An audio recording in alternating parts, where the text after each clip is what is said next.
Welcome to the online course on the Nibbāna sermons 23 to 33 by Bhikkhu Katakurunda Ñāṇananda, an online course hosted by the Numata Center for Buddhist Studies at the University of Hamburg in collaboration with the Barris Center for Buddhist Studies in Massachusetts. And today we will look at Sermon 32. But before that, a few extracts from the discussion related to the last sermon.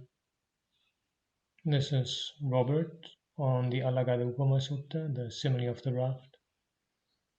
This is again one of these ingenious draws of the Buddha, which so much goes against our tendency to cling to things and perpetuate them. Though this is the only logical consequence. The teaching is in the realm of the conditioned, leading to the unconditioned.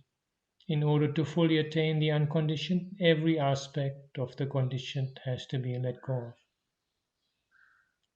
Yeah, I found this very nice way of capturing the simile of the raft. Then Kim offered some reflection on the Kitagiri Sutta, the injunction to let the flesh, etc., dry up, where I pointed out that in the Chinese parallel this is not found in this form. The passage suggests that there is a part of the mind that is willing to die in order to attain awakening. It is very helpful to discover this. Maybe we can't fully awaken unless we discover this. Many people are afraid of this part of the mind because so much of the mind wants to live, to be, to become. But full awakening is not compatible with being afraid of any part of the mind. As noted by Venerable Ñāṇananda in Sermon 8, deathless amitta means the absence of the fear of death. The fear that the world has about death is something obsessional. Perhaps it is useful that this willingness to die is stated so clearly in the suttas, so that practitioners can then find it in their own heart. Yeah, I found this very helpful because my reservations about the formulation in the Kitagiri Sutta were kind of more along the lines of it being conveying to me the sense of a very forceful and perhaps not entirely balanced approach. And this is also related to the way this instruction has been understood by some of my monastic friends in Asia who use it as a backup or a reason for doing what, in my personal view, is too pushy. And I think I had missed out on this dimension of just this willingness to die. I found this just very useful reflection from Kim to give a different perspective and meaning to this particular phrase. And then George on the Cetanakaraniya Sutta on this idea that virtue naturally leads to the absence of regret, joy, etc. There's a serene purity of the winds blowing through it. The long line of mental states seem almost effortless flow, inviting one to come and see, leading one onwards. George always has these poetic statements. And Hedi on the same passage, one cannot overemphasize the importance of sila. It is of utmost importance, and when neglected, no progress can be expected, no matter how much one is striving in meditation. But with the serene wind of sila blowing through one's conduct, this natural effortless progression will happen by itself.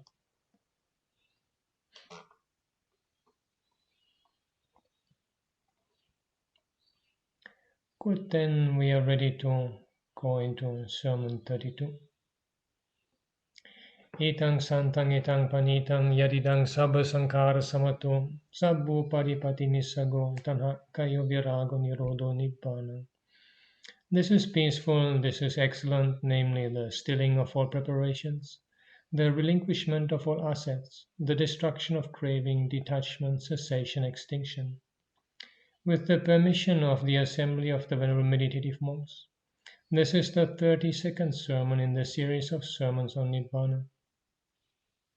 In the course of our last sermon, we took up the position that the 7 groups of doctrinal categories, collectively known as the 37 participative factors of enlightenment, follow an extremely practical and systematic order of arrangement.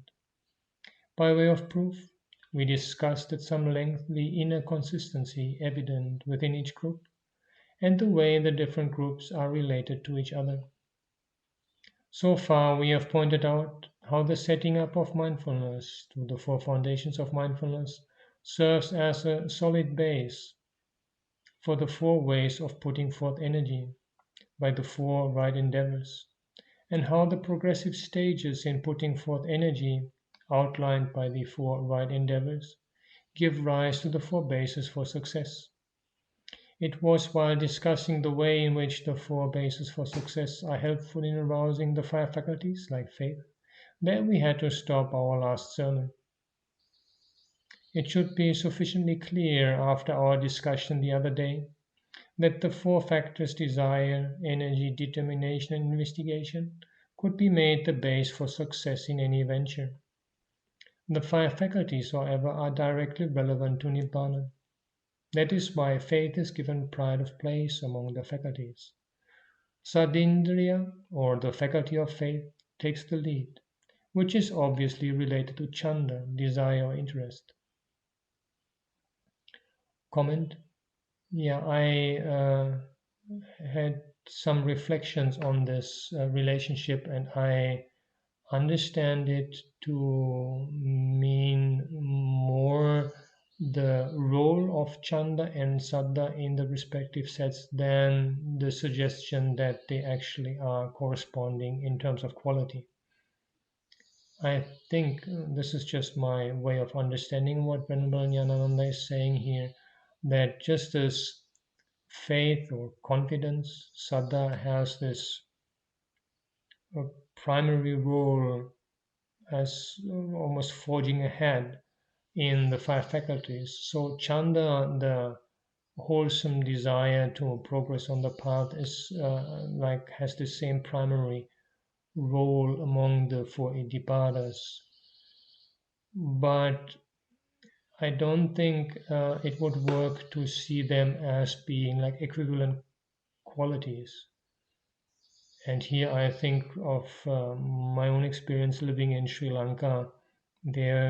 I can think of quite a number of people that I knew that had a lot of saddha, a lot of faith. And precisely because of that faith, actually they had no chanda in the sense of a wholesome desire to progress on the path of practice. They were quite happily at ease with just being in this condition of saddha. And I can think of the same also from my experience with Chinese Buddhism, followers of the Pure Land. And I can also relate this to Anathapindika in the suttas. If we look at the different passages on him, we get a kind of image of his personality. And he became a stream-enterian at an early point in his contact with the Buddha. So he was actually endowed with full fledged faculty of faith, as Venerable Ñāṇananda will also describe it, namely the unwavering saddha in the 3 jewels and firm moral conduct. But if we look at the way he interrelates with the Buddha, we see several times the impression arises that the Buddha is kind of trying to encourage him, don't rest content just with making all these offerings, but also practice. And these messages seem not to really reach Anathapindika. So, in my understanding, I see him as a typical model for somebody who has a lot of saddha, a lot of faith or confidence, and even a high level here because he's a stream enterer. But this condition of saddha does not lead on to chanda in the sense of the wholesome desire to engage in the practice and progress further on the path. So I think to sum up what my comment was about is that this statement Sadindriya is obviously related to chanda. works insofar as the role of the respective qualities in these two sets are concerned, but it would not work if understood to mean that these correspond to each other in terms of quality. End of comment. But the element of faith in Sadindriya is defined at a higher level. In this context, it is reckoned as the firm faith characteristic of the stream winner. Then comes the faculty of energy, Virindriya. Though apparently it is yet another occurrence of the term, Virya in this context is that element of energy weathered and reinforced by its fourfold application as a base for success, Nibbāna. As for samadhi or concentration, we already came across the terms Chanda Samadhi, Virya Samadhi, Chitta Samadhi, and Vimamsa Samadhi in the description of the development of the basis for success. The concentration meant by samadhi in that context is actually a one-pointedness of the mind, Chittikagata, which could be made the basis for arousing energy.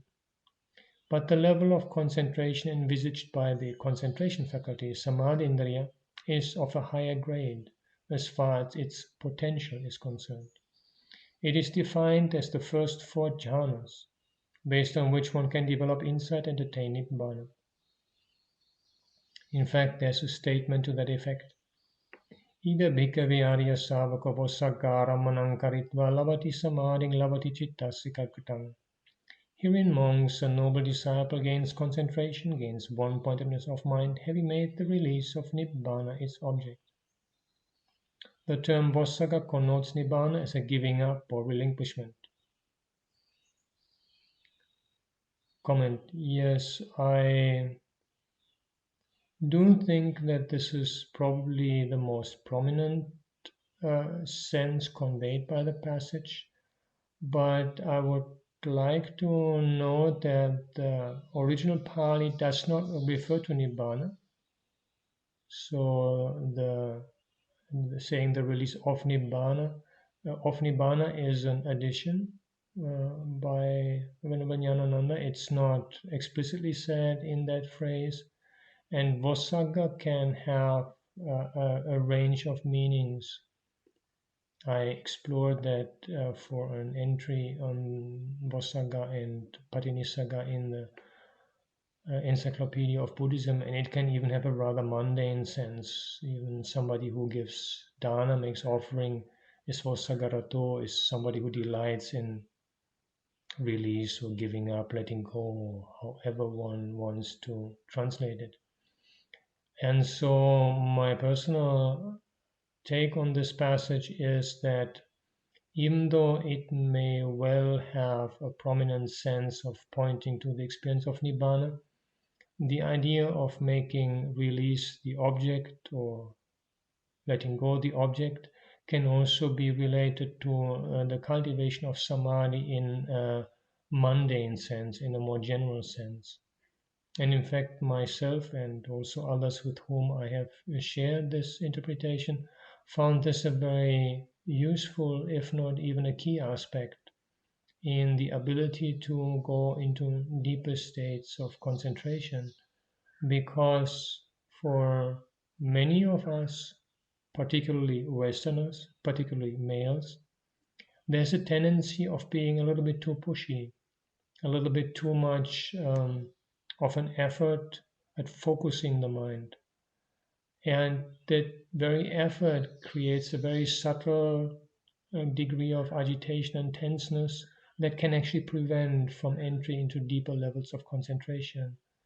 And by instead making letting go or release, relinquishment, one's object, a different attitude towards the cultivation of samadhi can be inculcated.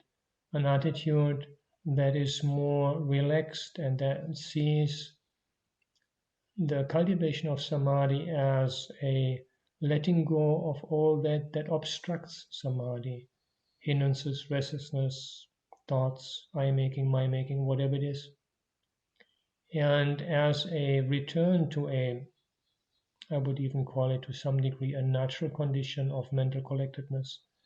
And that can be a very powerful approach to samadhi which does not have a direct relationship to Nibbāna, making Nibbāna as the object. And so I would just like to offer this broader understanding of that passage as an additional perspective. End of comment. So the concentration faculty is that concentration which is directed towards Nibbāna.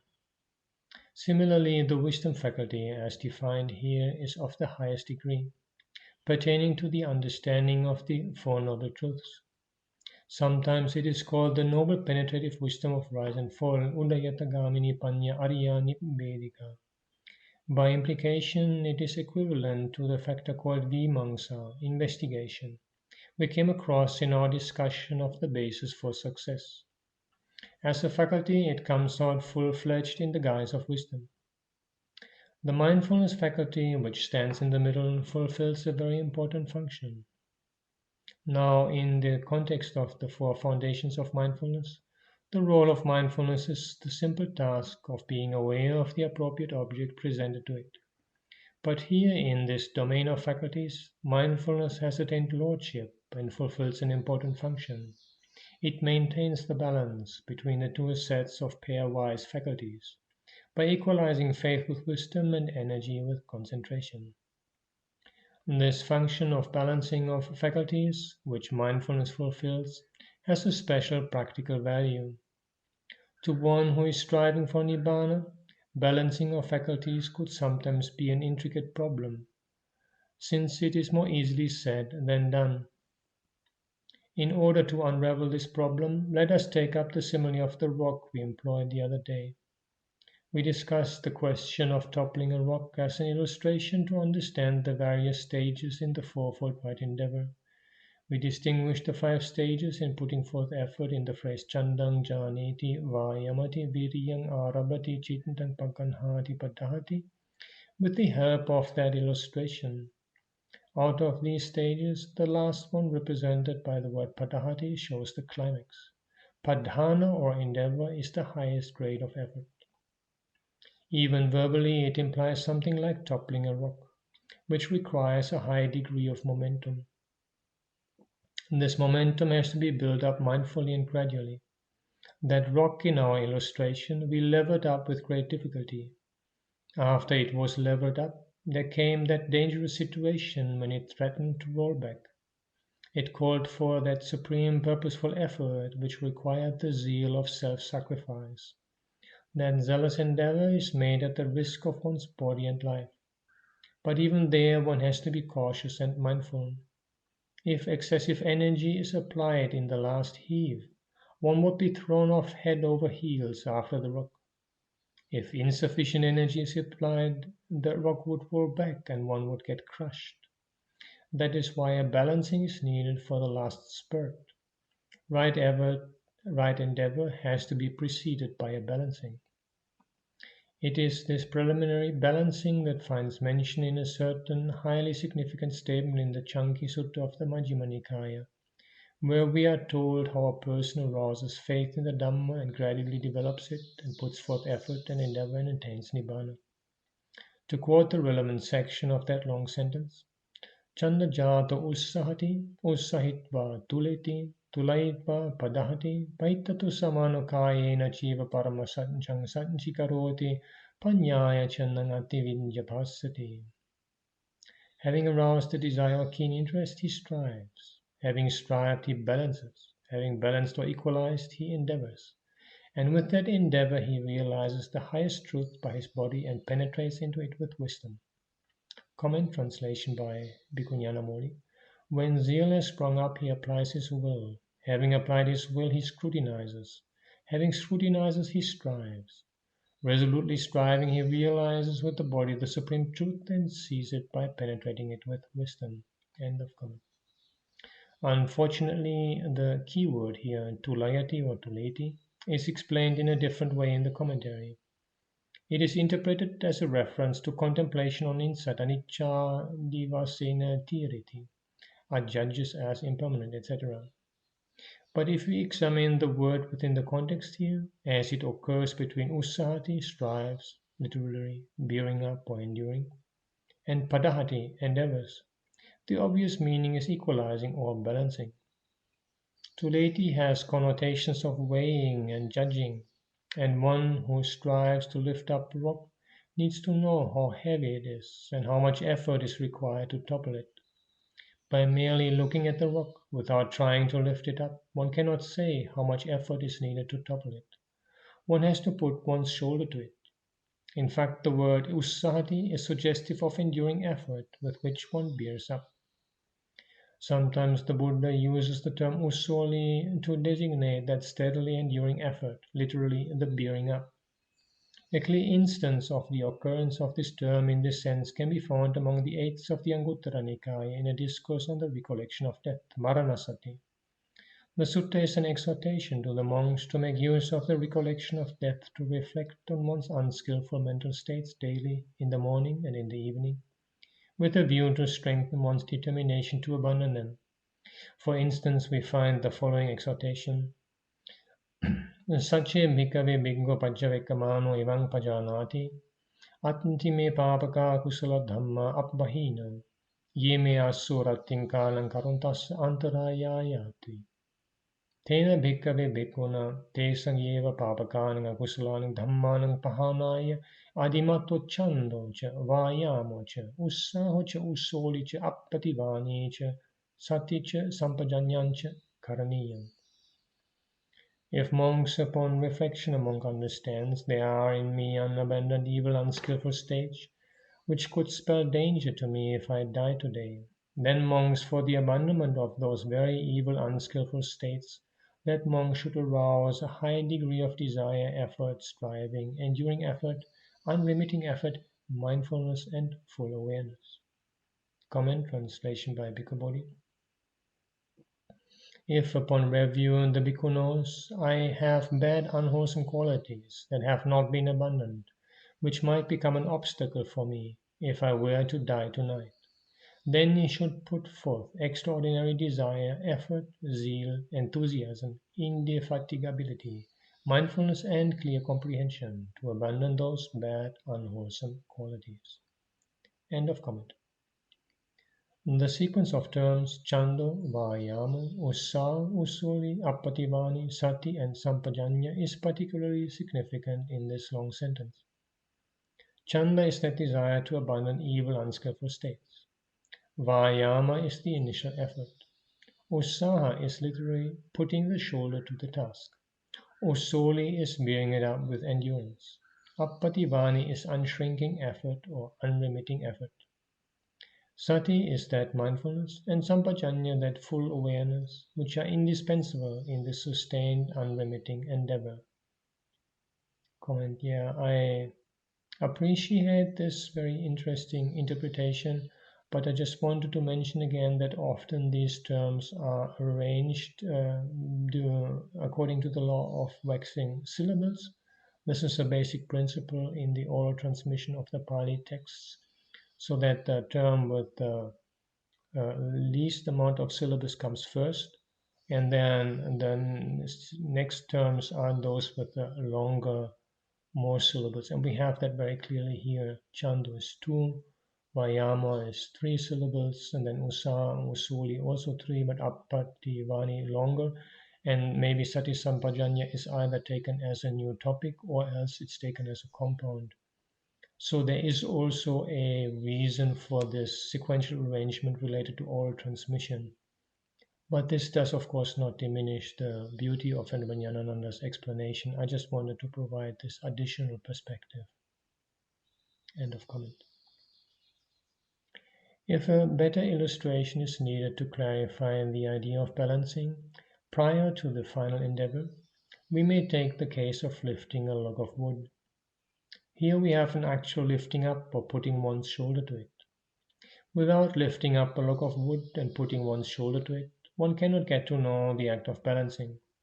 If, for instance, the log of wood is thick at one end and thin at the other end, one cannot locate the center of gravity at a glance. So one puts one's shoulder to one end and goes on lifting it up. It is when one reaches the center of gravity that one is able to balance it on one's shoulder and take it away.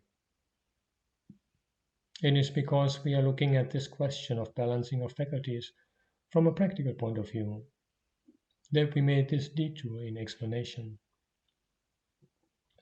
So then the mindfulness faculty is also performing a very important function among these faculties. From the Saddha Sutta we quoted the other day, we could see that there is also a gradual arrangement in this group of 5 faculties. That is to say, in a person with faith, energy arises. One who is energetic is keen on developing mindfulness. In one who is mindful, concentration grows. And one who has concentration attains wisdom. This gradual arrangement becomes all the more meaningful since the faculty of wisdom is declared the chief among the faculties. In the Indriya Samyutta of the Samyutta Nikaya, the Buddha gives a number of similes to show that the wisdom faculty is supreme in this group. Just as the lion is supreme among animals, and the footprint of the elephant is the biggest of all footprints, the wisdom faculty is supreme among faculties. The Buddha even goes on to point out that until the wisdom faculty steps in, the other 4 faculties do not get established. This he makes clear by the simile of the gabled hall in the Mallika Sutta of the Indriya Samyutta. Just as monks in a gabled hall, so long as the roof peak has not been raised, the rafters are not conjoined, the rafters are not held in place. Even so, as long as the noble knowledge has not arisen in a noble disciple, the 4 faculties are not conjoined, the 4 faculties are not held in place.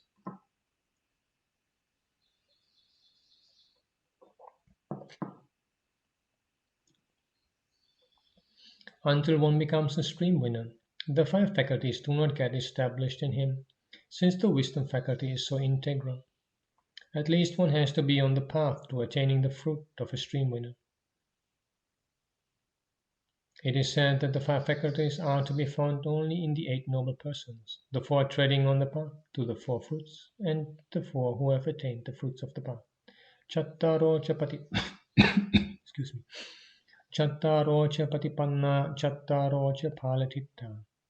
In others they are weak and not properly harnessed. It is in the Arahant that the wisdom faculty is found in its strongest form. In the other grades of supramundane attainment, they are weaker by degrees. The lowest grade is the one treading the path to stream winning. In the worldling, they are not at all to be found in any way. Sabbena sabbang sabbata sabbang natnti. Comment. Yeah, I wanted to look at this passage more closely. So here's the full Pali. Yasako bhikkavi imani panchindriyani sabbena sabbang sabbata sabbang natnti tamahang bahiro putujjana pakketittoti vadami. Translation by Bhikkhu Bodhi. But because I say that one in whom these 5 faculties are completely and totally absent is an outsider, one who stands in the faction of worldlings. So the way I understand this passage is not to say that a worldling, any kind of worldling, doesn't have any of the 5 faculties at all, but conversely, one who does not have the 5 faculties at all is an outsider, so it's not a Buddhist, and stands in the faction of worldlings, belongs to worldlings. So I think this leaves quite some room for Buddhist worldlings to have some degree of the 5 faculties, some degree of faith, energy, mindfulness, concentration, and even wisdom before they have the actual attainment of stream entry. And I think that with this kind of descriptions we need to keep in mind, and this is a topic that is quite relevant for this whole 30-second sermon, that the notion of being on the path to one of the 4 levels of awakening in early Buddhist thought is not momentary. It does not refer just to a split of a second experience that is immediately followed by the fruit experience, but much rather it refers to the whole trajectory of time that leads up to the eventual breakthrough to stream entry and the other levels of awakening. And so the description in this discourse is probably best understood on this line, and that is contrary to the position taken in the commentary which I have given here at the Imasmin sute lokutarana eva indriyani katitani. So the commentary thinks that this whole discourse is only on the supramundane faculties. But I don't think that this needs to be the only view on the sutta, and I think it can have a wider sense. And so, to sum up, a Buddhist worldling, even at times long before he or she attains stream entry, can have the five faculties. They will be, of course, weaker than once he or she attains stream entry or higher levels of awakening, but that doesn't mean that anybody falling short of being on the brink of stream entry just doesn't have any of the five faculties.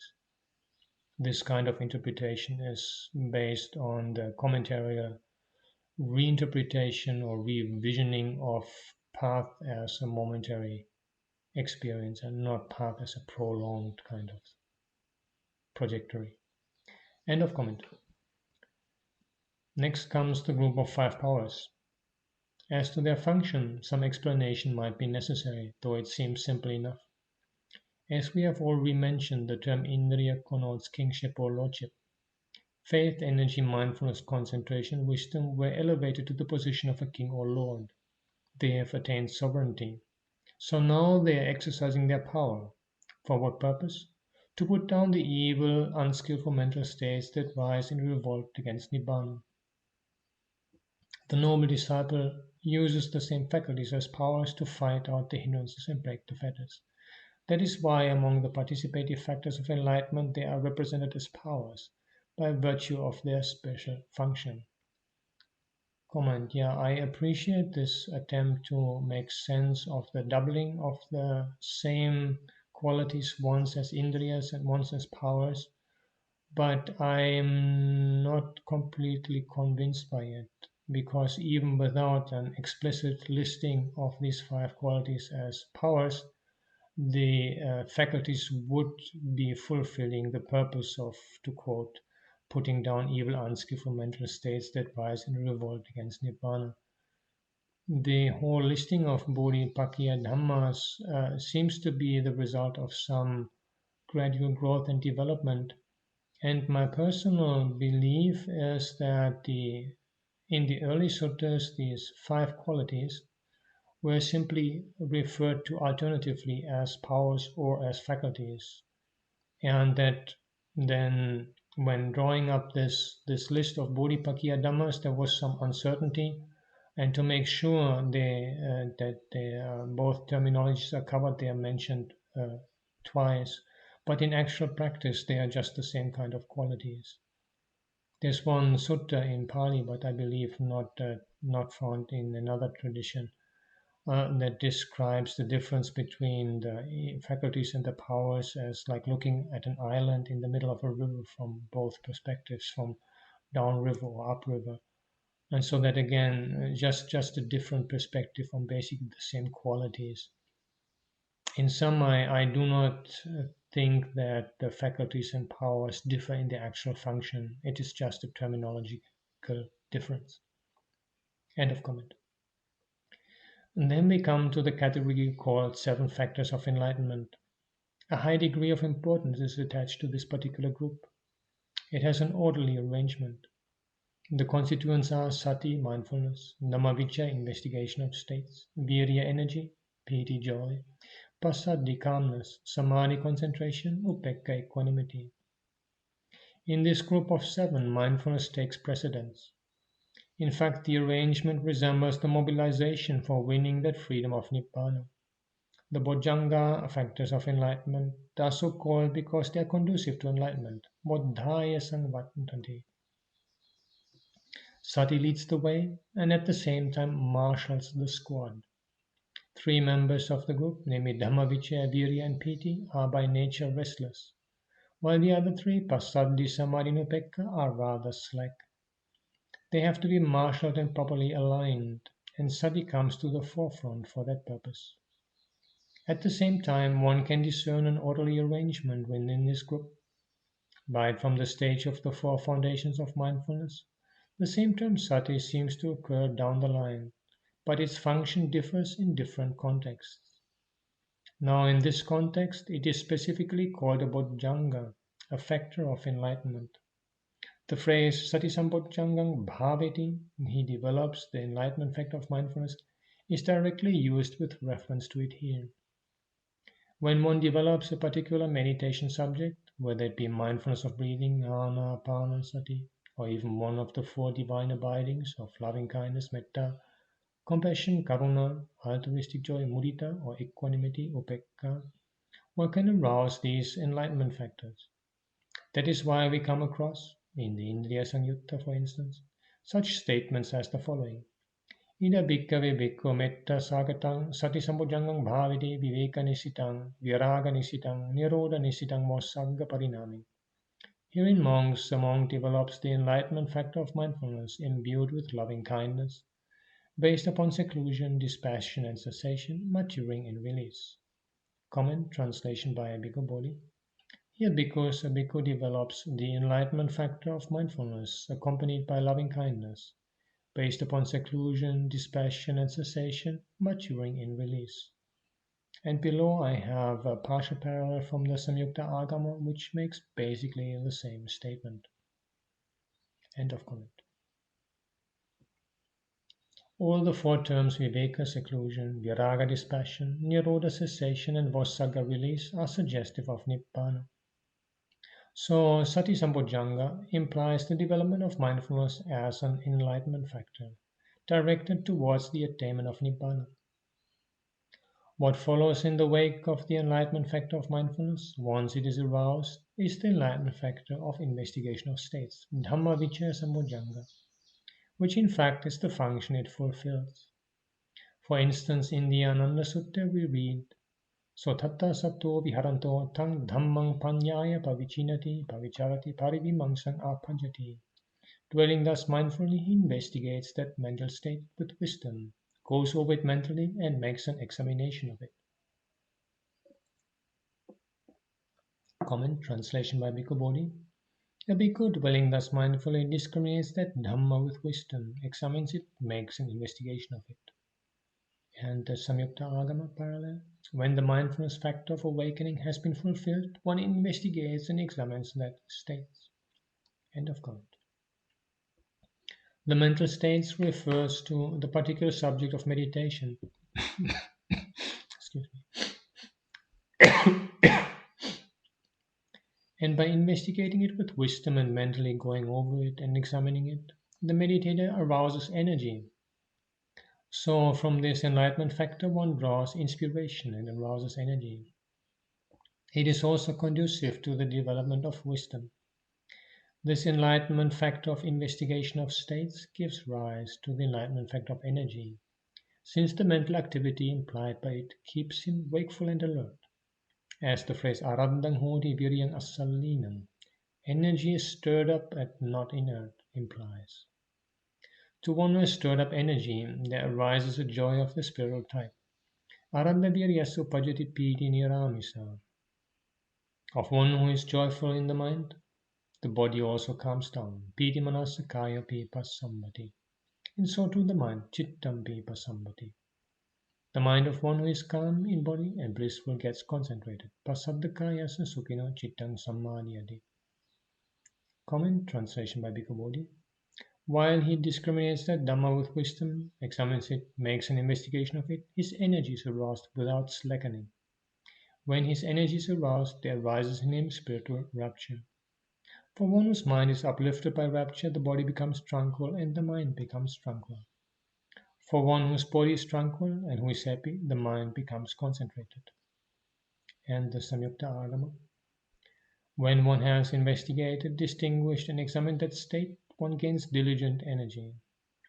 When one has become diligent and energetic, the mind becomes glad and joyful. When one has become glad and joyful, body and mind are tranquil and calm. When body and mind have become happy, one gains concentration. End of comment. So now the enlightenment factor of concentration has also come up. What comes after the enlightenment factor of concentration is the enlightenment factor of equanimity. About it, it is said, Sotata samayatang chittang sadhukang anjupekkita hoti. He rightly looks on with equanimity at the mind thus concentrated. Comment, translation by Bhikkhu Bodhi. He becomes one who closely looks on with equanimity at the mind thus concentrated. And Samyukta Agama, when the concentration factor of awakening has been fulfilled, then covetousness and sadness cease, and one attains balance and equanimity. I find these two interesting descriptions complementing each other of equanimity, or equipoise as I prefer to translate upeka when it is bojjhanga, an awakening factor. So the Samyukta Agama brings in covetousness and sadness. These correspond to abhijja and domanassa in Pali. These are the terms that we also find mentioned in the Satipatthana Sutta. Vinaya loke abhijja domanasang, as a key aspect of a Satipatthana meditation, that then leaving behind of covetousness and sadness in the world. And instead of covetousness, I recently thought of using greedy desires to make it a little bit more general and still have a clear distinction between abhijja and lobha as greed and chanda as desire. So the point in the Samyukta Agama is particularly on this completely going beyond abhijja and domanassa, whereas the Pali version gives us like what relates the upeka bojjhanga to the concentrated mind reached at that point. So the two can be very nicely combined with each other to give us a more full understanding of the role of upeka as an awakening factor. End of comment. Once the mind is concentrated, there is no need to struggle or strive. With equanimity, one has to keep watch and ward over it. As an enlightenment factor, equanimity can be evaluated from another angle. It is the proper basis for the knowledge of things as they are, yatta bhuta jnana. The neutrality that goes with equanimity not only stabilizes concentration, but also makes one receptive to the knowledge of things as they are. So here we have the 7 factors conducive to enlightenment. What comes next, as the last of the 7 groups, is the Noble Eightfold Path, Aryo Attangiko Mango, which is reckoned as the highest among them. There's some speciality even in the naming of this group. All the other groups show a plural ending: Chattaro Satipatthana, Chattaro Samappadhana, Chattaro Nibbāna, Pancindriyani, Panchabalani, Sattabhujjhanga. But this group has a singular ending, Aryo Attangiko Mango. The collective sense is suggestive of the fact that this is the Magga Samadhi, the path concentration. I am not entirely sure if this sense is really the implicit meaning of the use of the singular here. This is in line with the tendency I already mentioned above, and I will come back to that later, of reading the description of the Indriyas and the awakening factors, the faculties and the awakening factors, predominantly from the viewpoint of the moment of awakening itself. And it is understandable that when Ñāṇananda takes that position because of the influence of the Pali version of the Mahācatta Risaka Sutta, which we come to later, but in fact quite right now. But the situation is different in the parallels, and the relevant part of the Mahācatta Risaka Sutta is clearly a later development. And so I would hesitate to read that later concern, almost obsession at times, with what happens exactly at the moment of awakening into the early suttas. And it seems to me entirely unproblematic that here the Magga is given in the singular. It does not need to carry any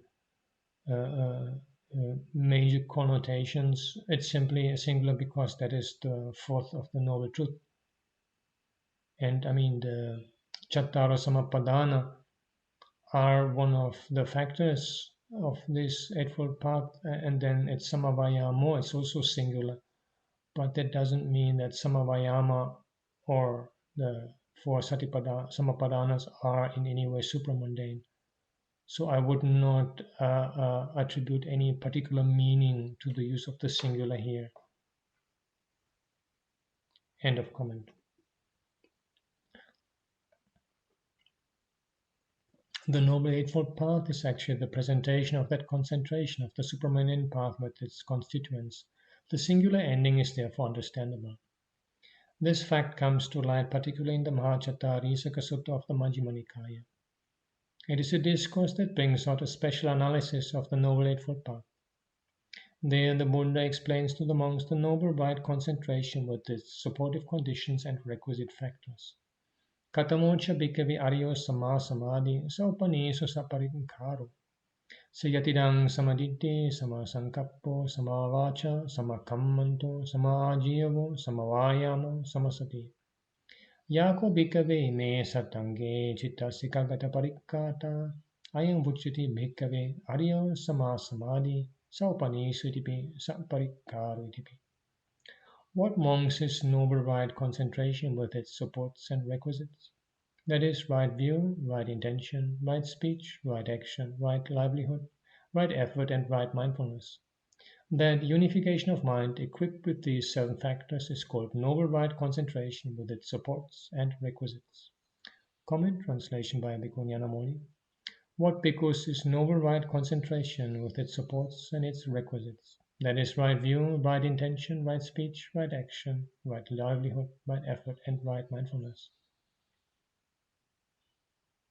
Unification of mind, equipped with these 7 factors, is called noble right concentration with its supports and its requisites. And here the Madhyama Agama parallel. Right view, right intention, right speech, right action, right livelihood, right effort, and right mindfulness. If based on arousing these 7 factors, on being supported by them and equipped by them, the mind progresses well and attains one-pointedness, then this is reckoned noble right concentration with its arousing, with its supports, and with its equipment. Yeah, there's also a Tibetan parallel, and the Tibetan parallel does not use noble for right concentration here. And the Mahācattarisaka Sutta and its parallel, as I already briefly mentioned above, is of considerable significance for the remainder of this sermon.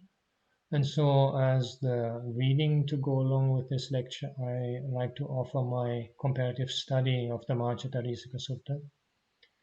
And simply said, I think the Mahācattarisaka Sutta is perhaps the most pronounced instance of influence of Abhidharma, the evolving Abhidharma, in the suttas, discernible in the suttas. And this comes to light in a distinction of path factors into mundane and bright path factors into mundane and supramundane manifestations. And the supramundane manifestations is not found in the Chinese and the Tibetan, not required by the context. And I consider this to be a clear instance of evolving Abhidharma thinking that during the oral transmission made its way into the sutta itself. End of comment.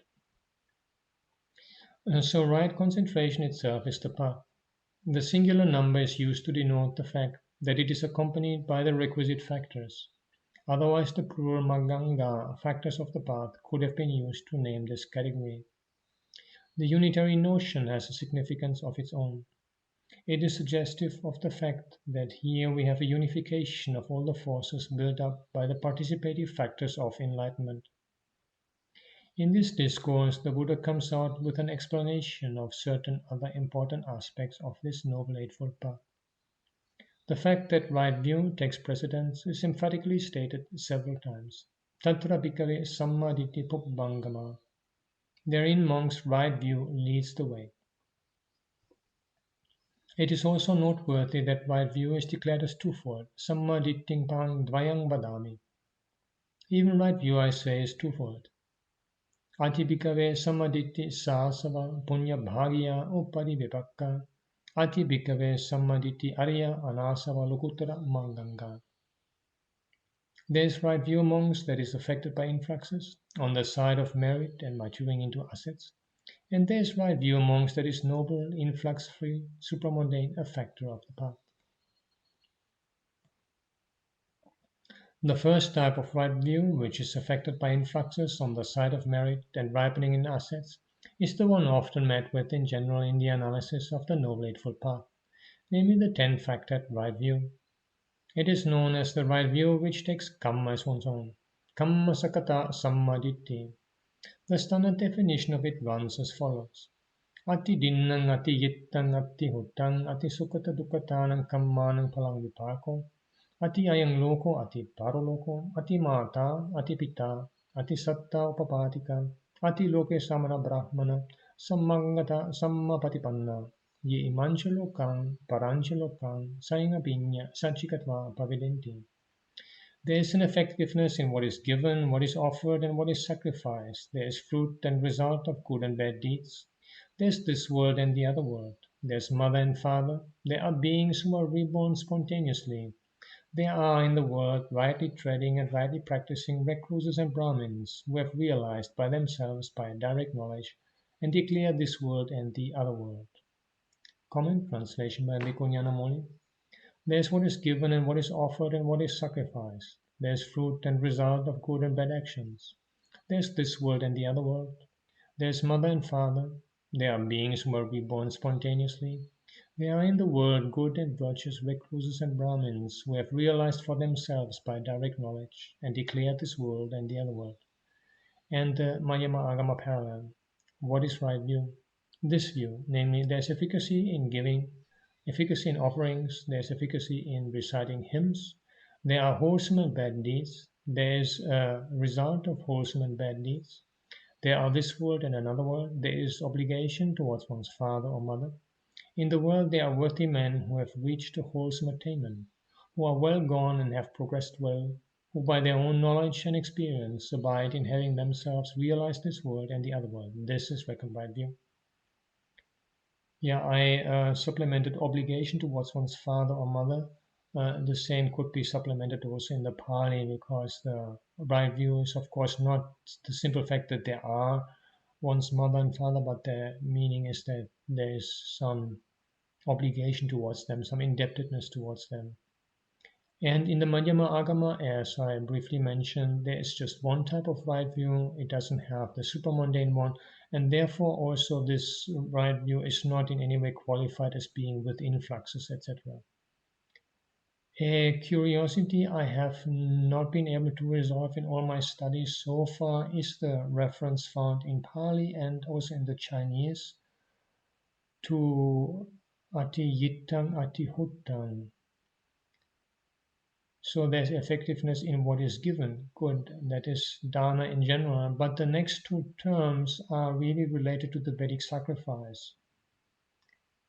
And I am puzzled to find the affirmation of the efficacy of Vedic sacrifice affirmed as an aspect of right view, which, as we can see, is similarly there in the Madhyama Agama version. This is something I have never been able to understand and resolve. One of the relatively few puzzles that remain with me in my comparative studies. In fact, to be honest, I had hoped that it is not found in one of the parallels so that I could say, oh, it's a later edition, but no chance, it's similarly there in the parallels.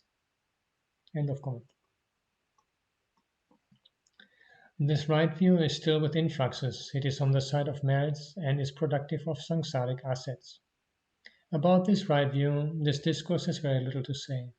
In this sutta, the great attention is focused on that right view which is noble, influx-free, supramundane, and constitutes a factor of the path.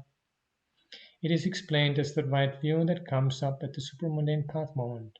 It is noble, Arya, influx-free, Anāsava, and conducive to transcendence of the world, Lokuttara. It is defined as follows. Yaho bhikkhave Arya chittassa Anāsava chittassa Arya magga samangino Arya maggang bhavaito panya panindriyan panya balam Dhammavichya sambojjango samaditthi magganga Ayang bhikkhave samaditthi Arya Anāsava Lokuttara magganga. Monks, that wisdom, that faculty of wisdom, that power of wisdom, that investigation of states, enlightenment factor, that path factor of right view, in one whose mind is noble, whose mind is influx free, who has the noble path and is developing the noble path, that is the right view which is noble, influx free, and supramundane, a factor of the path. Comment translation by Bhikkhu Ñāṇananda.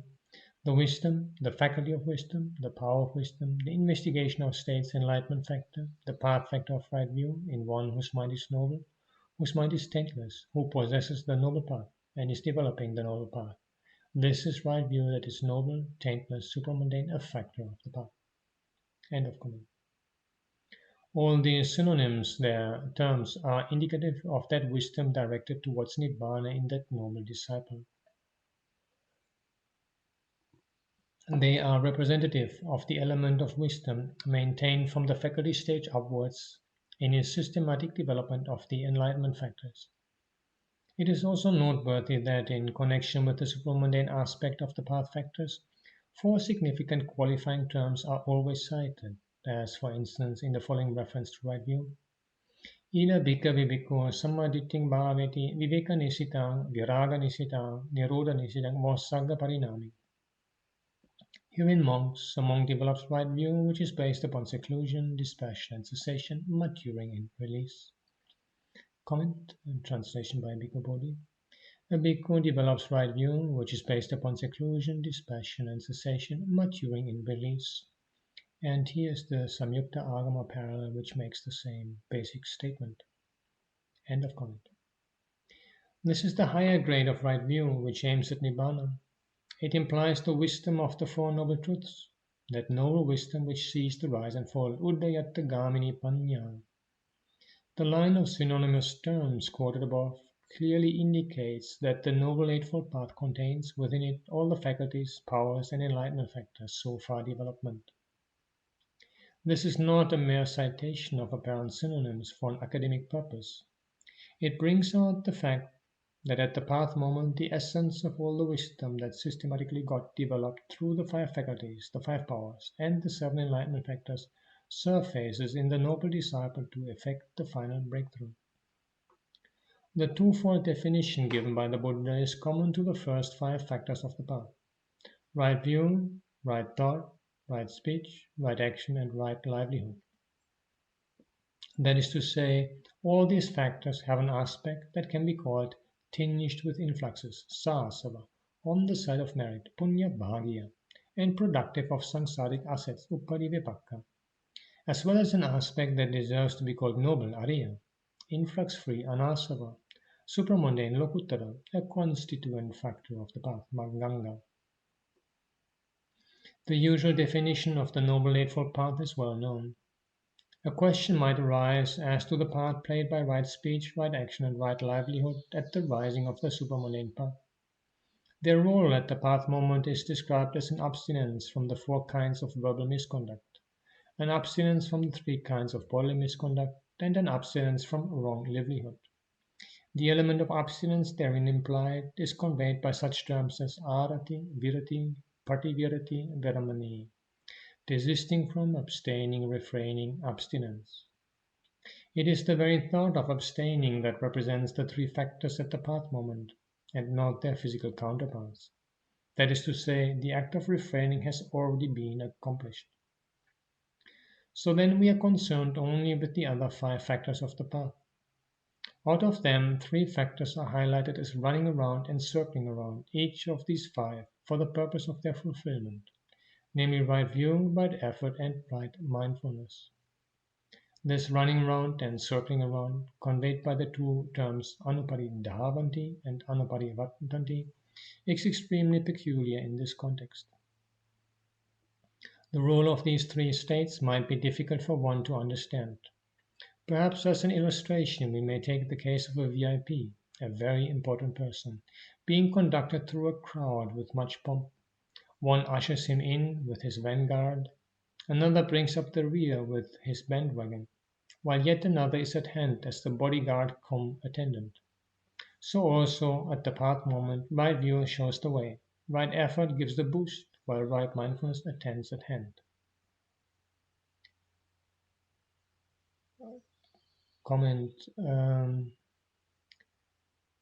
This may indeed apply to the path moment, but the description of the collaboration of these three path factors is common to the parallels of the Mahācāttārīsaka Sutta, Chinese and Tibetan, and I think it has a broader sense because we get the description that right view recognizes a wrong path factor, and right effort then is the endeavor to get rid of that wrong path factor, and right mindfulness is the monitoring of this action of getting rid. Something like this could not be happening at the path moment. It must be happening earlier. At the path moment, wrong path factors have already been removed earlier. It's not that at the path moment one still has to struggle to get rid of the wrong path factors. So I think that this very important and powerful description of the collaboration of right view, right effort, and right mindfulness is not confined to the path moment. It has a much broader meaning. But it is understandable that when Ñāṇananda applies this to the path moment, because when one reads the Pali version of Mahācāttārīsaka Sutta on its own, then the emphasis on the path moment is, of course, much stronger. And the ability to put this discourse into perspective through comparative study shows again the importance and the power of taking advantage of parallel versions of a discourse preserved for the most part in Chinese to distinguish earlier from later and to get a proper assessment of the implication of their early teachings. End of comment. The security forces keep the wrong side mixture of the path factors in check. The precedence of right view is a salient feature of the Noble Eightfold Path. The Buddha makes special mention of it, pointing out at the same time the inner consistency of its internal arrangement. Tatara bhikkhave sammaditi pubangama hoti. Katancha bhikkhave sammaditi pubangama hoti. Sammaditisa bhikkhave samma sankappa pahoti. Samma sankappasa samma vacha pahoti. Samma vachasa samma kammanto pahoti. Samma kammantasa samma ajivo pahoti. Samma ajivasa samma vayama pahoti. Samma vayamasa samma sati pahoti. Samma satissa samma samadhi pahoti. Samma samadhissa samma jnana pahoti. Samma jnanassa samma vimutti pahoti. Itiko bhikkhave atanga samanagro seko pattipado dasanga samanagro araha hoti. Therein monks right view comes first. And how monks does right view come first? In one of right view, right intention rises. In one of right intention, right speech arises. In one of right speech, right action arises. In one of right action, right livelihood arises. In one of right livelihood, right effort arises. In one of right effort, right mindfulness arises. In one of right mindfulness, right concentration arises. In one of right concentration, right knowledge arises. In one of right knowledge, right deliverance arises. Thus monks, the disciple in higher training, possessed of 8 factors, becomes an arahant when possessed of 10 factors. Comment translation by Bhikkhu Ñāṇamuni. The in Bhikkhu's right view comes first. And how does right view come first? In one of right view, right intention comes into being, right speech, right action, right livelihood, right effort, right mindfulness, right concentration, right knowledge, right deliverance comes into being. Thus, because the path of the disciple in higher training possesses 8 factors, the arahant possesses 10 factors. And here is the Madhyama Agama parallel. What are the 8 factors with which the one in training is endowed? The right view of one in training up to the right concentration of one in training. These are the 8 factors with which the one in training is endowed. What are the 10 factors with which the arahant who has destroyed the influxes is endowed? The right view of one beyond training up to the right knowledge of one beyond training. These are reckoned the 10 factors with which the arahant who has destroyed the influxes is endowed. Yeah, the Madhyama Agama transmission lineage has the last 2 additional factors in the opposite sequence. So it's a question whether one mentions first right deliverance or right liberation and then right knowledge, as in the Madhyama Agama, or the Pali version, the opposite, right knowledge and then right liberation. And that is of some consequence for the understanding of what right knowledge here means. Does it mean the type of insight knowledge that leads through to the breakthrough to full awakening, or does it mean the reviewing knowledge after liberation that realizes that the influxes and unwholesome tendencies have been eradicated? The Madhyama Agama also has the sequential building up of the path factor, but it has this at an earlier point in the discourse, not in the same placing as the Pali. And here it goes. Right view gives rise to right intention gives rise to right speech gives rise to right action gives rise to right livelihood gives rise to right effort gives rise to right mindfulness, and right mindfulness gives rise to right concentration. End of quote. The fundamental importance of right view as the forerunner is highlighted by the Buddha in some discourses. In a particular discourse in the Anguttara Nikaya, it is contrasted with the negative role of wrong view. Vichariti kassa bhikkhave purisa pugalassa yancheva kaya kamang yatharitti samatang samadinnan yancha vachi kamang yatharitti samatang samadinnan yancha mano kamang yatharitti samatang samadinnan yacha chetana yacha patana yocha panini yecha sankara samiti dhamma anitaya akantaya amanapaya ahitaya dukkaya sangvatantati. Tankisa hetu dittihi bhikkhave papika. Monks, in the case of a person with wrong view, whatever bodily deed he does accords with the view as grasped up and taken up. Whatever verbal deed he does accords with the view he has grasped and taken up. Whatever mental deed he does accords with the view he has grasped and taken up. Whatever intention, whatever aspiration, whatever determination, whatever preparations he makes, all those mental states conduce to unwelcome, unpleasant, unwholesome, disagreeable, and painful consequences. Why is that? The view monks is evil. Comment, translation by Bhikkhu. Because for a person of wrong view, whatever bodily karma, verbal karma, and mental karma he instigates and undertakes in accordance with that view, and whatever his volition, yearning, inclination, and volitional activities, all lead to what is unwished for, undesired, and disagreeable, to harm and suffering. For what reason? Because the view is bad. And here is the Ekotarika Agama parallel, and it makes basically the same statement, although in a more simple manner. That is, it uses less words to express basically the same meaning. End of comment. Due to the evil nature of the view, all what follows from it partakes of an evil character. Then he gives an illustration for it.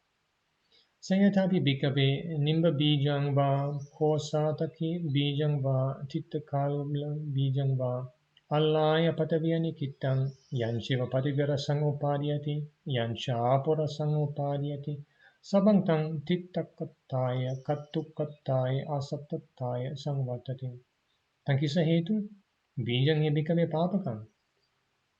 Just as monks, in the case of a margosa seed or a bitter gourd seed or a long gourd seed thrown on wet ground, whatever taste of the earth it draws in, whatever taste of the water it draws in, all that conduces to bitterness, to soreness, to unpleasantness. Why is that? The seed monks is bad.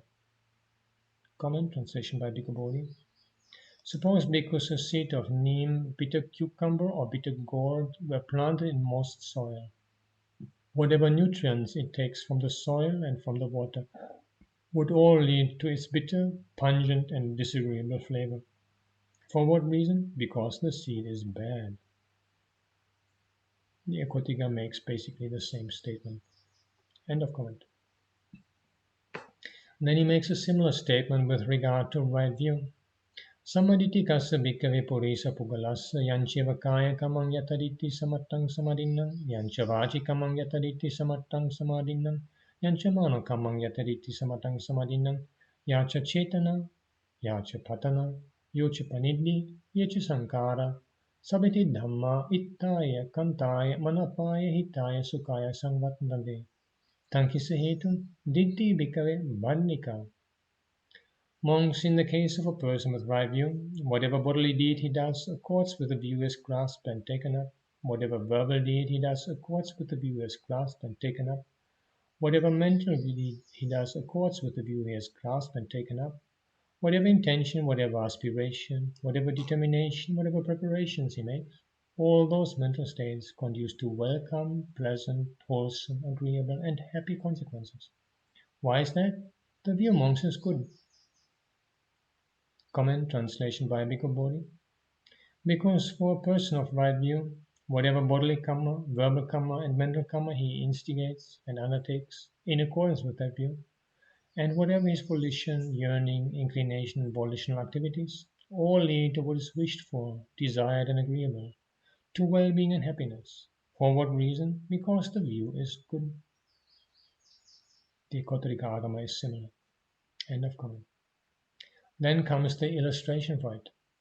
Sayatapi bhikkhave uccu bijang va sali bijang va mudika bijang va allaya pativiyani gittang yanchiva padavira sangupadiyati yancha apura sangupadiyati sabangtang madurattaya satattaya asichanakattaya sangvatati.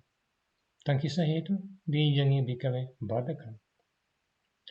Just as monks, in the case of a sugarcane seedling or a sweet paddy seed or a grape seed thrown on wet ground, whatever taste of the earth it draws in, whatever taste of the water it draws in, all that conduces to sweetness, agreeableness, and deliciousness. Why is that?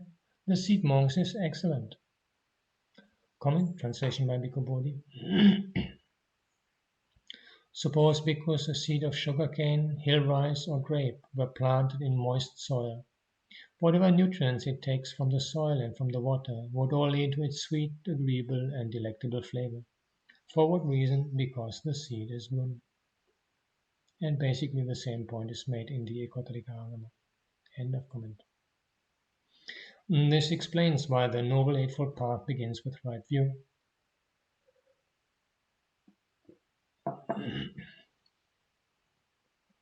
This precedence of view is not to be found in the other groups or participative factors of enlightenment. The reason for this peculiarity is the fact that view has to come first in any total transformation of personality in an individual from a psychological point of view. A view gives rise to thoughts, thoughts issue in words, words lead to actions, and actions mold the livelihood. Livelihood forms the basis for the development of other virtues on the side of meditation, namely right effort, right mindfulness, and right concentration. So we find the precedence of right view as a unique feature in the Noble Eightfold Path. The fundamental importance of the Noble Eightfold Path could be assessed from another point of view. It gains a high degree of recognition due to the fact that the Buddha has styled it as the middle path. For instance, in the Dhammacakkappavattana Sutta, the discourse on the turning of the wheel, the middle path is explicitly defined as the Noble Eightfold Path. It is sufficiently well known that the Noble Eightfold Path has been called the middle path by the Buddha, but the basic idea behind this definition has not always been correctly understood. In the Dhammacakkappavattana Sutta, the Buddha has presented the Noble Eightfold Path as a middle path between the two extremes called Kama Sukkalikanuyoga, the pursuit of sensual pleasure, and Attakirimattanuyoga, the pursuit of self-mortification. The concept of a middle might make one think that the Noble Eightfold Path is made up by borrowing 50% from each of the two extremes, the pursuit of sense pleasures and the pursuit of self-mortification. But it is not such a piecemeal solution. There are deeper implications involved. The Mahacattārisaka Sutta in particular brings out the true depth of this middle path. Instead of grafting half of one extreme to half of the other, the Buddha rejected the wrong views behind both those pursuits, and, avoiding the pitfalls of both, presented anew a middle path in the form of the Noble Eightfold Path. By way of clarification, we may draw attention to the fact that one inclines to the pursuit of sense pleasures by taking one's stance on the annihilationist view. It amounts to the idea that there is no rebirth, and that one can indulge in sense pleasures unhindered by ethical considerations of good and evil. It inculcates a nihilistic outlook characterized by a long line of negatives. In contradistinction to it, we have the affirmative standpoint forming the lower grade of the right view referred to above, namely the right view which takes karma as one's own, karma sakata samma ditti. The positive outlook in this right view inculcates moral responsibility and forms the basis for skillful or meritorious deeds. That is why it is called punya bhagya, on the side of merits. By implication, the nihilistic outlook, on the other hand, is on the side of demerit, lacking a basis for skillful action. In our analysis of the law of dependent arising also, we happen to mention the idea of a middle path, but that is from the philosophical standpoint. Here we are concerned with the ethical aspect of the middle path. As far as the ethical requirements are concerned, a nihilistic view by itself does not entitle one to deliverance. Why? Because the question of influxes is there to cope with. So long as the influxes of sensuality, kamasava, of becoming bhavasava, and of ignorance, avidyasava, are there, one cannot escape the consequences of action merely by virtue of a nihilistic view. That is why the Buddha took a positive stand on those 10 postulates. Where the nihilist found an excuse for indulgence in sensuality by negating, the Buddha applied a corrective by asserting. This affirmative stance took care of one extremist trend. But the Buddha did not stop there. In the description of the higher grade of right view, we came across the terms Arya, Anāsava, Lokuttara, Maganga. In the case of the lower grade, it is Sa-asava with influxes. Here it is Anāsava, influx-free. At whatever moment the mind develops that strength to withstand the influxes, one is not carried away by worldly conventions. That is why the right view at the supramundane path moment is called influx-free. There's an extremely subtle point involved in this distinction. This noble influx-free right view, that is a constituent of the supramundane path, Ariyana Savalokuttara Maganga, is oriented towards cessation, nirodha. The right view that takes karma as one's own, karma sakata samaditi, on the other hand, is oriented towards arising, samudaya. Due to the fact that the right view at the path moment is oriented towards cessation, we find it qualified with the terms viveka nisitang, viraga nisitang, nirodha nisitang, vassagga parinami, based upon seclusion, dispersion, and cessation, maturing in release.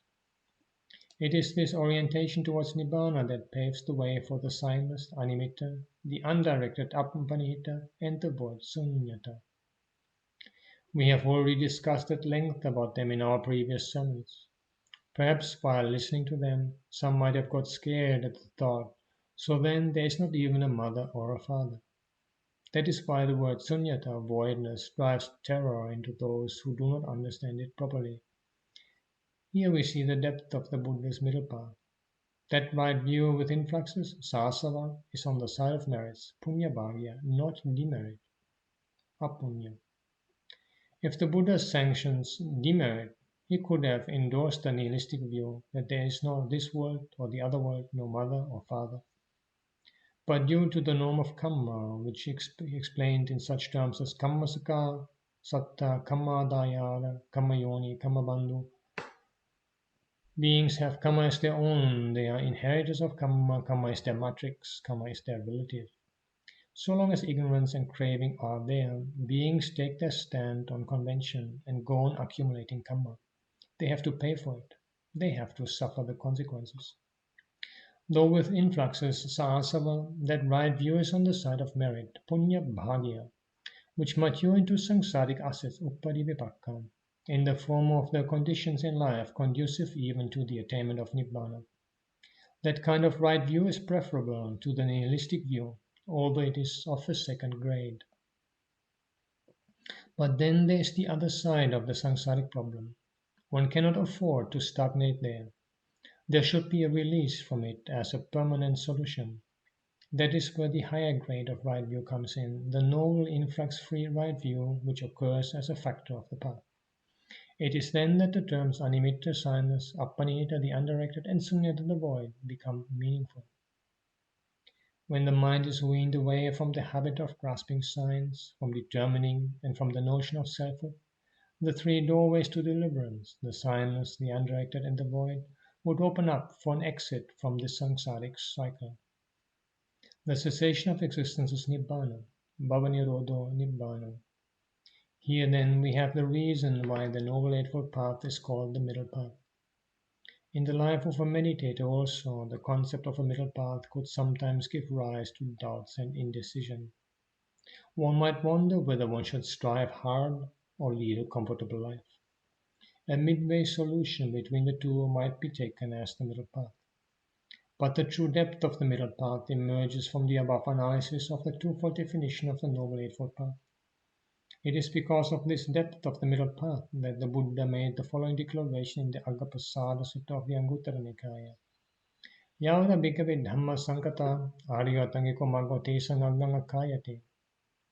Amongst whatever prepared things there are, the Noble Eightfold Path is called the highest among them. Comment translation by Bhikkhu Bodhi. To whatever extent there are phenomena that are conditioned, the Noble Eightfold Path is declared the foremost among them. And here the Ekotarika Agama proceeds quite differently. It just says that there are things with influxes and without influxes, conditioned, unconditioned, defiled, undefiled, etc. And that Nibbāna is the highest among them, beyond comparison. End of comment. It is true that the Noble Eightfold Path is something prepared, and that is why we showed its relation to causes and conditions. Whatever is prepared is not worthwhile, and yet it is by means of this prepared Noble Eightfold Path that the Buddha clears the path to the unprepared. This is an extremely subtle truth, which only a Buddha can discover and proclaim to the world. It is not easy to discover it, because one tends to confuse issues by going to one extreme or another. One either resorts to the annihilationist view and ends up by giving way to indulgence and sensuality, or inclines towards the eternalist view and struggles to extricate self by self-mortification.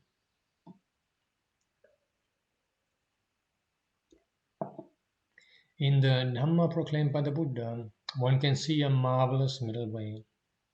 We have already pointed it out in earlier sermons by means of such illustrations as sharpening a razor.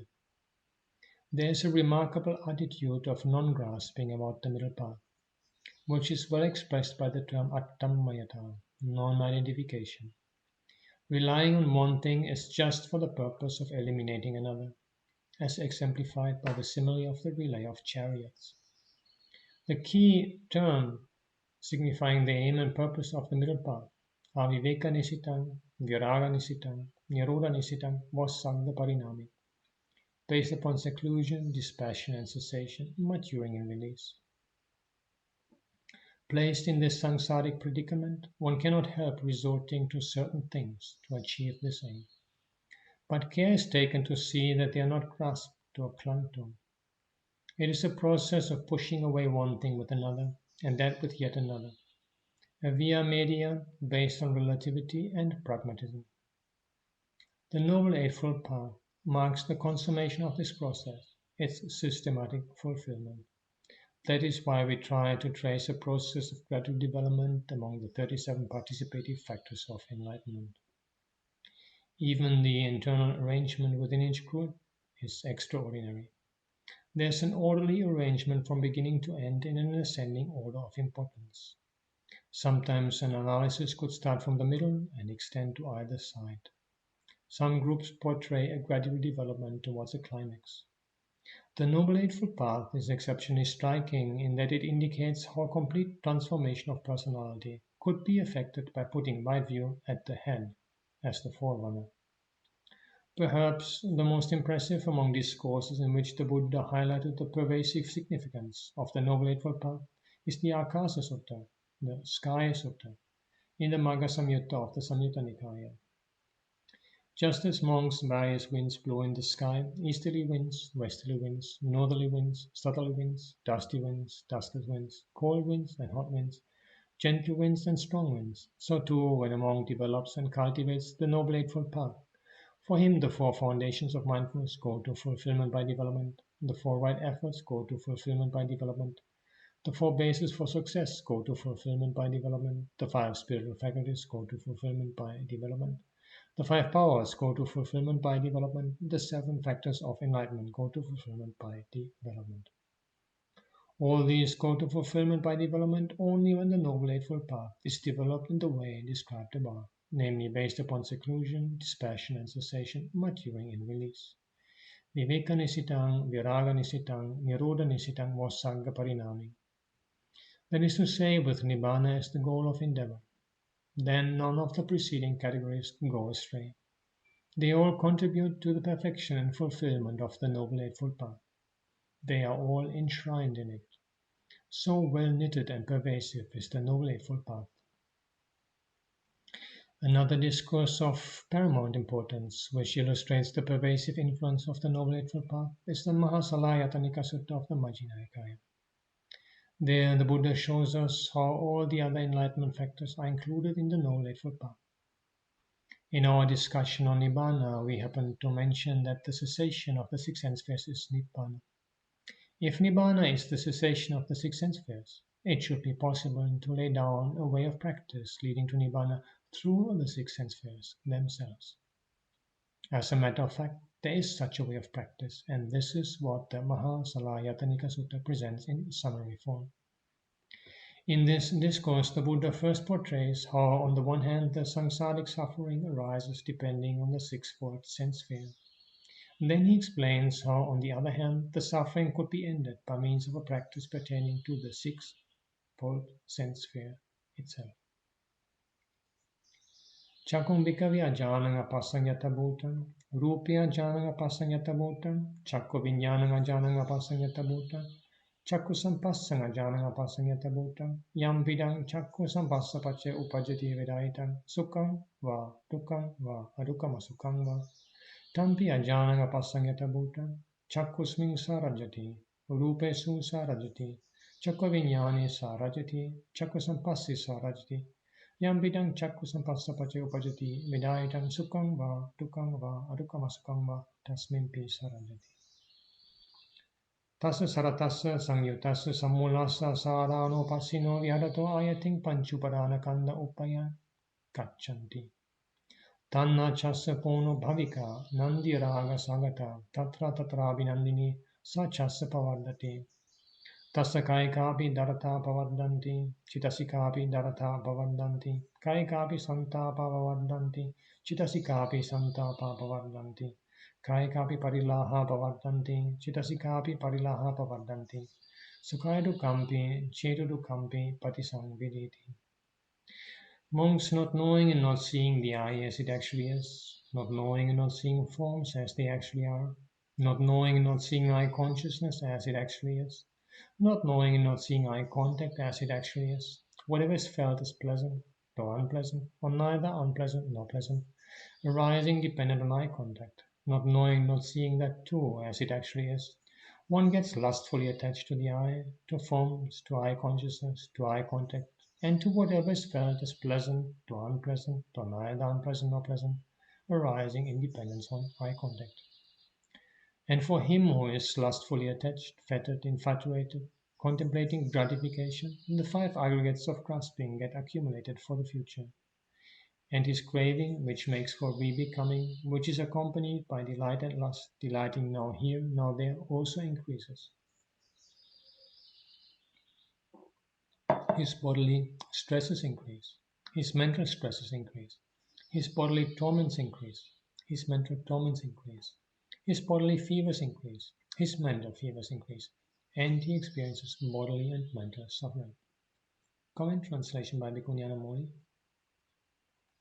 When one does not know and see the eye as it actually is, when one does not know and see forms as they actually are, when one does not know and see eye consciousness as it actually is, when one does not know and see eye contact as it actually is, when one does not know and see as it actually is the feeling felt as pleasant or painful or neither painful nor pleasant, that arises with eye contact as condition, then one is inflamed by lust for the eye, for forms, for eye consciousness, for eye contact, for the feeling felt as pleasant or painful, or neither painful nor pleasant, that arises with eye contact as condition.